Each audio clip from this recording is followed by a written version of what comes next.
Now if you remember, this was that we had to take off all the other main lines to get to this one. So this will be our first line to put back on the quick link or the malleon.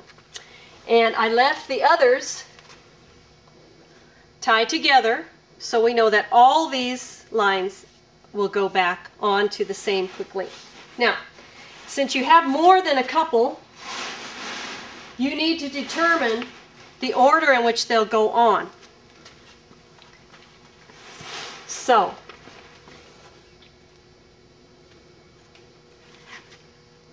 you want the line that is attached to the wing that's next to this one. And so that line is going to be this one. You take it and you put it on next to the first line that you put on. And then you go from there. You take the next line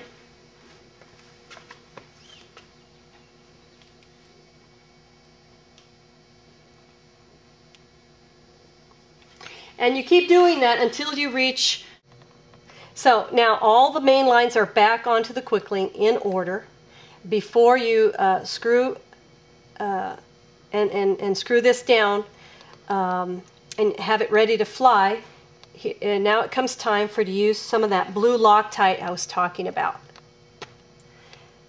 So you place a little blue Loctite onto the thread, not too much. This is going to help from this quick link opening inadvertently or becoming unscrewed with vibration. I finger tied it as best I can, and then I take my wrench and I give it a nice snug fit. Your hand strength is good enough, especially with that blue Loctite. If you start to use too much force, Now we're back to a quick link that you all are probably more familiar with, this triangular shaped quick link that has a rubber O-ring that comes with it. This O-ring is important because it keeps the lines in order on the quick link, and it also helps to keep the line in place. In other words, without it, it's moving around, it can get caught on the upper part of the screw and change the line length. So it's important that if you have an O-ring that you replace it with either a new O-ring or the existing O-ring. Now I'm going to show you how to put the lines on correctly with an O-ring. Now we have two lines that we need to get back onto this quick link. So the first line is the important one because in order to do it, you take this O-ring and you give it a twist. While it's twisted, you put the O-ring, the line through that portion of the O-ring and now onto the quick link. So it looks something like this.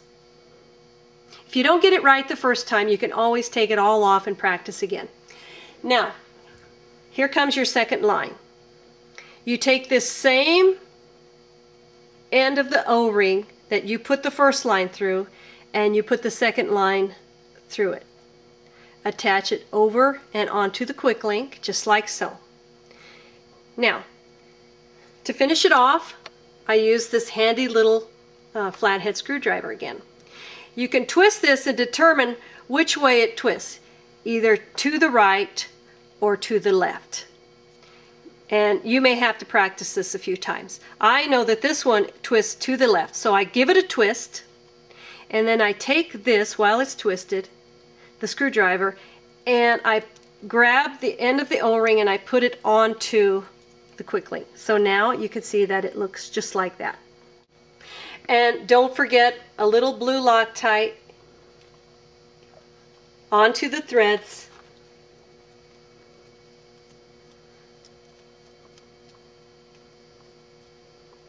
A nice snug finger tightening, and then wrong size here. I don't know what I did with that. Cut. After the blue Loctite and some hand tightening, take your wrench once again and give it a nice snugging down like that. Now, if you have one of these quickly plastic inserts, I'll show you how to reattach this. So they come in two pieces, some of them. So you'll see that there's a little notch here for the screw. So you simply place it so that it's notched where the screw is. You take the top part and place it just like so. And then you take a pair of pliers and you're going to give it a squeeze, and you'll start to hear it snap into place.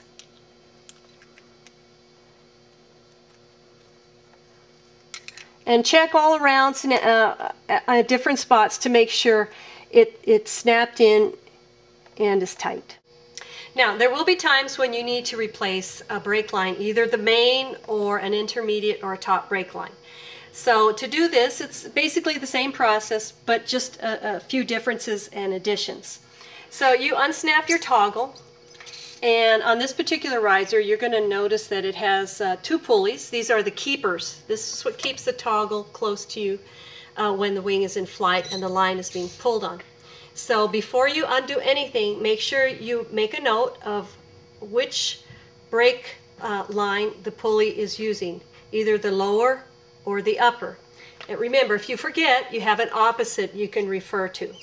So before you start to undo anything,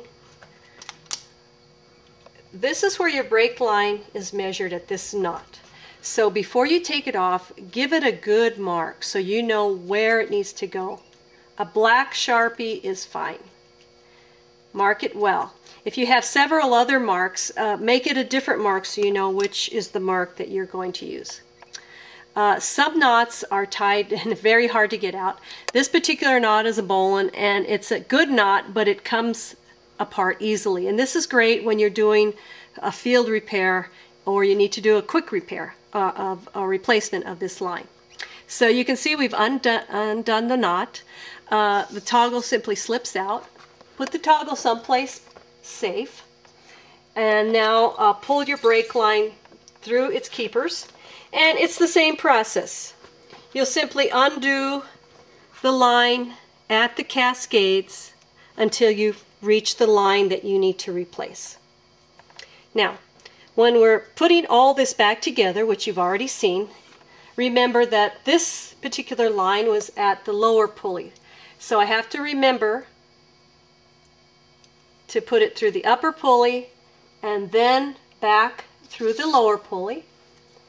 I have my toggle handy.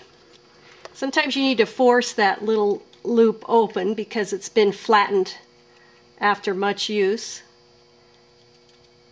and shove it through. Now, you may need to practice your own special knot, but once again, I like to use the bowline because it's a secure knot if you tie it off, and it's very easy to undo, which is a good thing for a brake line. I like to put my mark about that high up. I'm not going to give you a knot class, but I'm going to show you how the bowline works. You can practice this. It doesn't always come easy the first time. And now your brake line is tied where it should be. Now, you want to tie it off a few times. So I tie it like so. What you don't want to do, especially if you have a lot of brake line left over, is to tie it up like so, which I see a lot of wings come in like this, because this then changes your length. Instead of the line stopping where it's supposed to, it now stops right there. So you want this area to be free and clear of extra line. So get rid of it down below the knot. Tie that off, and then you can do just a whole series of things. You can wrap this around like so and secure it